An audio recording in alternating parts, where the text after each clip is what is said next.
What's going on, everyone? Vampyr Gaming here. Appreciate all the love on the most recent video with the Market Watch. Welcome, everybody. Super appreciate you all.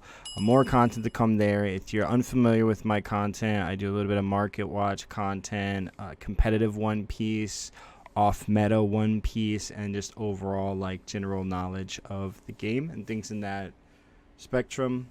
So if that interests you, feel free to hit that subscribe button. It helps me out a ton. I greatly appreciate it. But today we're going to talk about ST21 and initial thoughts. So just wanted to take a minute to talk about the product and what we know. Ignore me in the video when I say 2 super rares. I do find it odd. So we're getting 16 new cards, presumably new cards. They could just reprint us some Nami again, which would be kind of crazy, but hopefully 16 new cards. This is the official page for the Gear 5 EX on the One Piece site in Asia, but it's a 51. You know, this one I talk about it having 1 leader, whereas the other ones had 3, but this one also apparently only has 2 super rares. Maybe they include a card and it's like not a super rare, but it looks like one. But super odd that we only get 2 super rares when we're spending $30-ish on this deck, unless they make it just like a regular deck, which it might be, but it's supposed to be like the 3 captains. So yeah, let's go ahead and dive in.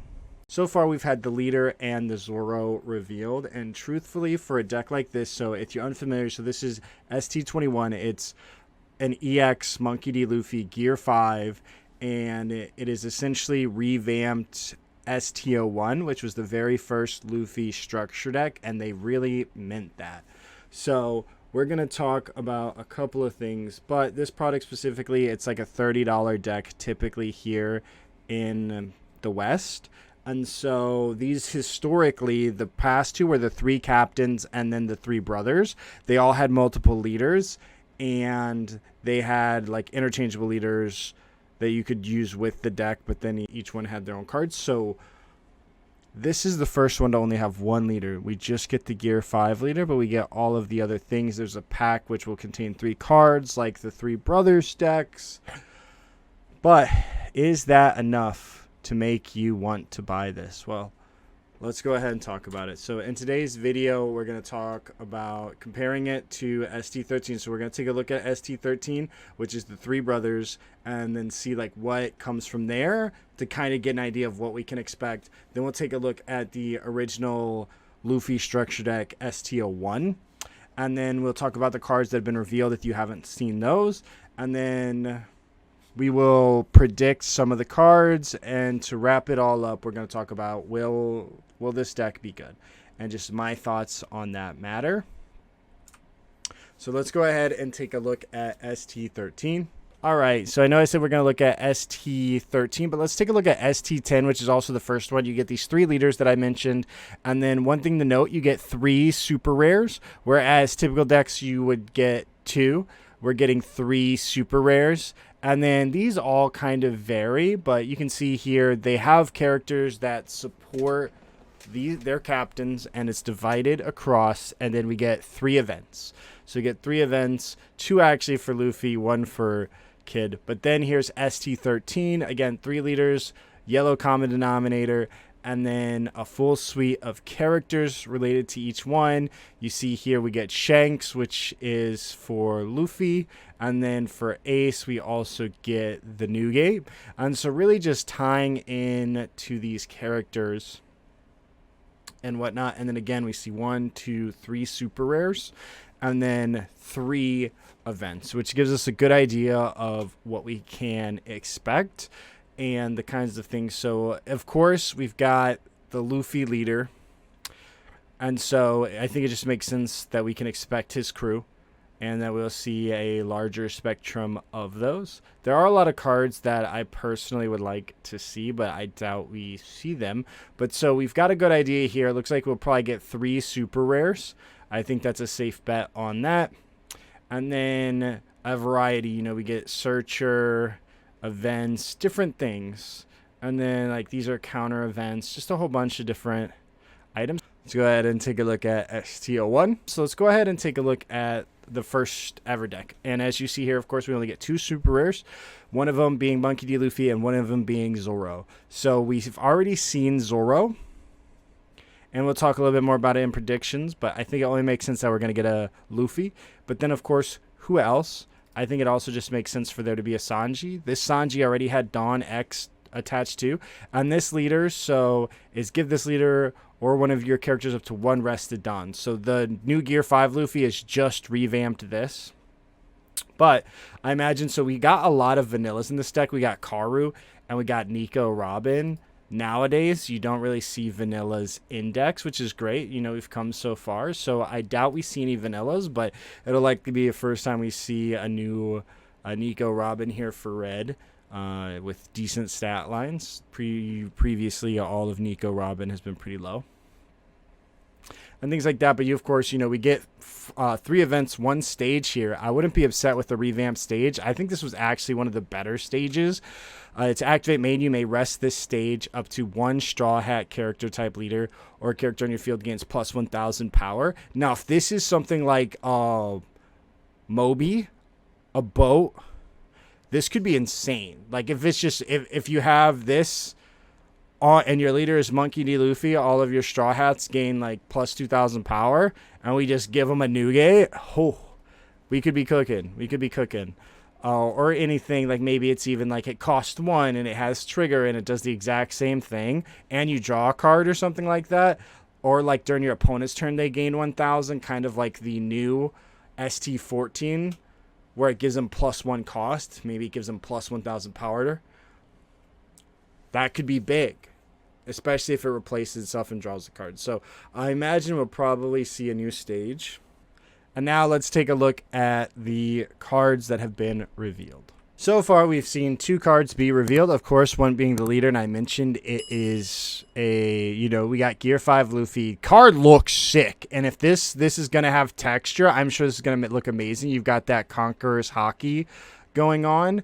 But we see Monkey D. Luffy, 5 life leader, 4 Emperors, spoilers, Straw Hat, Dawn X1, activate main, once per turn. Give one of your characters up to 2 rested Dawn cards. So it's literally the same thing. It's 1 Dawn for 3 because you get 1 and you get 2 more, versus 1 Dawn for 2, or no Dawn for 1. So instead of a 0 for 1, he's a 1 for 3 in terms of like Dawn usage.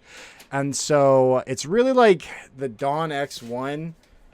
I'm sure it was just the not power creep the regular leader, but it feels so not great. In my opinion, I'm not a huge fan. I'll be very open with that, but I think it has potential. And then we have Roanoa Zoro. And then as we saw in OPO1, guess who's a super rare? Zoro with a Dawn X1 ability. Now revamped, we have a Zoro with a Dawn X2 that once again matches the leader's energy. And then so on KO, Dawn X2, he gains Rush, so on the turn you play him, but you can only do it on 5, but you could do boom, and then attach 1, and then attach 2, and he's going for 7. So he's almost like a 5 for 7, which is actually pretty decent in terms of like a rush stats. But then on top of that, on KO, you may play a red character with 5,000 power or below from your hand, which if you haven't seen my latest video, I did talk about VV. A lot of people got really excited to play VV, but I really stand on business when I think that like the VV just doesn't, best case, it's sticking 1 turn, and there's probably an existing rusher for that curve that would just be better. But we'll see. There's a full suite of cards. You know, we have, once again, there's how many cards? 4, 8, 12, 16. 16 cards in here, so it's possible we get 16 new cards of support for this Luffy leader dedicated to him, which very well could be more than enough to make him competitive. All right, so let's go ahead and talk about some predictions. So first things first, we're going to base all of these kind of off of the first set of characters and what I think we can expect to see. So first off, low-cost Luffy. So on the cover, actually, we see like a Luffy, and he doesn't look super rare-y, and he doesn't look very action-y either, which tells me he's unlikely to be a high-cost / boss character. And with that, I think it's going to be a low-cost Luffy that we can attach Don with. Because we had Nami, which came in the structure deck, but the biggest thing was Nami isn't searchable by Nami. So we want to be able to turn on that Nami engine. And then with seeing other cards like Koala come into play, being able to attach Don as well. The effect doesn't seem to be super exclusive. I think we could see a one-drop Luffy that does that. Maybe it's even two like Haruta. But a low-cost Luffy that will allow you to attach Don that you can play on your first turn. So that way when you play out Zoro on 4, you can use that, attach 1, attach 2. And then you're super maxing. And then I think we've got something going. Next prediction, I think, is we're going to see a super rare Sanji with a Dawn X2 ability. Again, it's likely we see 3 super rares in these decks. The Ultra decks have 3 historically, so it only makes sense for us to have, if we're going to have Zoro, it only makes sense that we're going to have Luffy, and then we are going to have Sanji. Those are like the big 3 of the Straw Hats. It only makes sense. I think we're going to see a Sanji with Dawn 2 ability. Honestly, I would love for there to be a value play like Dawn X2 when attacking, draw 1 card. I think that would be just an absolute game changer, especially if it had Rush. So like Rush, Dawn X2 when attacking, draw a card. Or like search top 3. Anything in that realm could be just huge for this deck. I think the biggest thing Red doesn't have is any value plays, and Red has yet to have any. Like before, Red was, Zoro, you're playing these 1-drops, they replace themselves because of Zoro's ability, huge value. But it was exclusively in Zoro. Outside of that, you don't have any big drops that generate you value to the degree that like Sanji does, playing out 2 huge beasts, or Moria, where you're spitting out 8, a 4, and a 2, and you're possibly replacing the card you played it with the possibility to go +1. Things like that. So I would love to see a value play, but I believe we're going to see a super rare Sanji. I also think it only makes sense that we're going to see a new KO event. The question is, what will it be? I'm sure it's going to be Gear 5 based. We see Luffy in Gear 4 versus Kaido in the 3 captains deck. And then we, of course, saw the Jet Pistol, with these being very similar to each other. So we've got King Kong Gatling and then Jet Pistol. One's a 4 for 6. One's a 5 for 7. Interesting to see how they're going to balance it out without just completely power creeping this.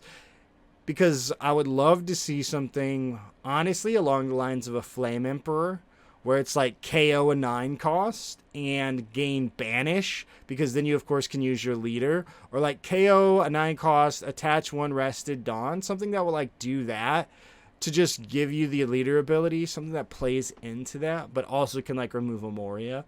If we have like decent Moria removal that you can still combo off of, I think we really have something here. Or even like Jack, being able to efficiently remove Jack. So I would love to see 6 KO 9 and then attach 1 Dawn with like the Gear 5 Luffy. We kind of seen this, like the Gear 5 counter events have been pretty good. So I believe we'll see a new KO event. And then also a new counter like Divine Departure. So Divine Departure is a card we just discovered in OPO 10, which is coming out next week in Japan. It's a 1 cost, but it's got 2 different sections, which is the first time we really see this. We've seen main/counter, but we've never seen a card with a different main and a different counter. So main, it costs 1, but then you may rest 5 Dawn, which makes it a 6. KO up to one of your opponent's characters with 8,000 power or less. Simple. Great removals. A 6 for 8. Kind of what I'm looking for. And then a counter. Choose one of your leaders. It gains plus 3,000 power during this battle, which is literally what Guard Point does. But instead, it also gets an activate main. I believe we're going to see another one like this. And I believe we will also see a new 1,000 Sunny stage. So kind of like to see how we power creep. I think we'll see. So this one was, you may rest this stage up to 1 Straw Hat character on the field gains plus 1,000 power during this turn. The newer Sunny is for a black deck. And it says your black characters with Straw Hat crew type have plus 1 cost. I would love to see Your red characters with the Straw Hat crew type have plus 1,000 power. And then I would also love to see on play if your leader has Straw Hat crew, draw one card. So maybe it's like, you draw one card, but then this, I imagine you would have to make this leader locked to Luffy. Otherwise, Zoro's probably busted if it is a 1 cost. Maybe it's a 2 cost. Maybe it's even a 3. I would probably pay 3 if all of mine gained plus 1,000 from that point out. And we had a bunch of rushers. And then, of course, a new Luffy. I believe that there'll be a new Dawn X2 Luffy, a 5-drop. Mostly 5-drop because it has synergy with the other decks. And Luffy tends to like to be in 5. They like to drop a 5 cost in just the brothers in general, just because of the synergy with the abilities for the babies. So I think it only makes sense. But then I think it's going to be regular Luffy, and we're going to get a big drop Gear 5. I would love for it, again, to be more of like a value play, like a Gecko Moria, something or a card that just cannot be destroyed or removed from board by card effects. Like, if you gave me a 9-drop rusher that can't be removed by effects, I think we're in there. It really depends on the direction it goes, or maybe it's like a character that's Dawn X2, this character cannot be removed from the board. Something like that with a cost associated with it. But then, of course, the leader, it has to be 9 because leader has to be able to facilitate it. So I don't think we'll see a 10-drop like we did before in ST10. But yeah, I think we're going to see a big drop, and I really hope it's good. Red hasn't had any real big boss monsters since Shanks was like the first real one that we got. And Shanks is really exclusively good in Shanks. But yeah, let's go ahead and talk about, is it worth it? So my biggest concern is the leader ability inherently is not that great. I don't think it's strong enough to compete with things like Doflamingo and Lucci. And so far, they've shown to tailor the cards specifically to Luffy's effect. So it doesn't seem to be offering evergreen red support for the red portfolio of leaders, which is, in my opinion, a problem. Like, these cards aren't going to be staples. Like, Zoro's cool.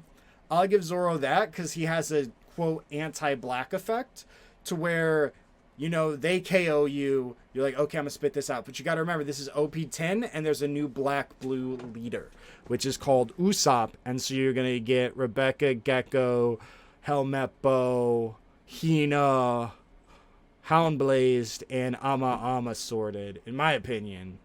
But we, of course, have the red ace. But yeah, I would love to see cards that are just deterrents to what has been Red's downfall so far. Because as the aggro deck, but it's like, okay, like, they just continually answer everything.